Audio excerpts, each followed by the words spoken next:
country because we sold no cars, like 0 cars in Japan, and they sold millions of cars into our country. They don't really take our agriculture, a little bit of it just to keep us slightly happy, but they don't take what they're supposed to be taking. So we have a great relationship with Japan. We're going to keep it that way, but they're coming in to meet, and other countries are coming in.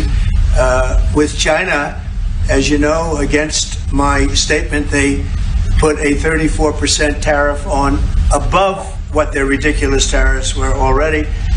And I said, if that tariff isn't removed by tomorrow at 12 o'clock, we're putting a 50% tariff on above the tariffs that we put on.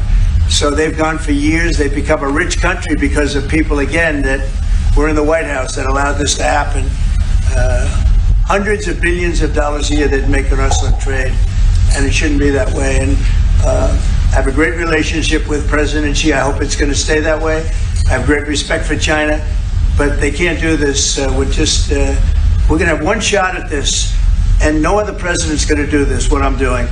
And I'll tell you what, it's an honor to do it because we have been just destroyed, what they've done to our system. You know, we have $36 trillion of debt for a reason. And the reason is that people allowed it to get that way. So we'll be talking to China. We'll be talking to a lot of different countries. And I think, you know, if we can make a really fair deal and a good deal for the United States, not a good deal for others. This is America first. It's now America first. And we didn't put America first. We put America last. The people that were in the Oval Office put America last, and we're not going to stand for it. Yeah.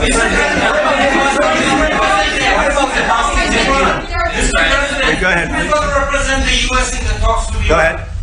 2 questions. Do you expect any of these deals to be made before April 9th?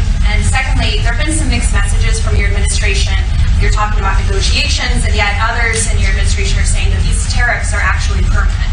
What is the action? Well, it could be. They can both be true. There can be permanent tariffs, and there can also be negotiations because there are things that we need beyond tariffs. We need open borders. You know, we almost had a deal with China where we're going to open up China. It was almost done. Some of you remember it during my first term, and it was very disappointing. We ended up making a great deal. $50 billion worth of product was sold. $50 billion. You'd like that in Israel.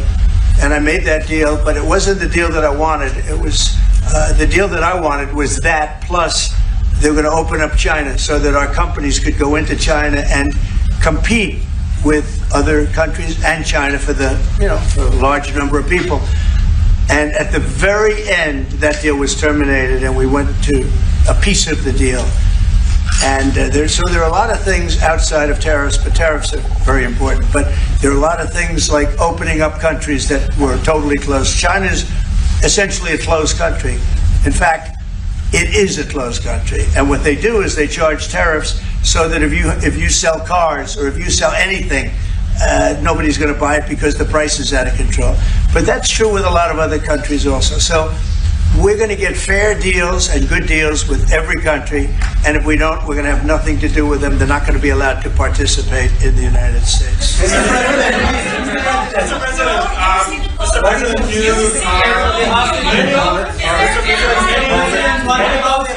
Hold it. Just relax. We have time. This gentleman is all day long. Mr. President, many of thank you. Go ahead. Very tough and very successful militarily. We've really damaged them badly. These were people shooting down ships and other things, by the way, flying objects like airplanes. And we've put a major hurt on the Houthis, which no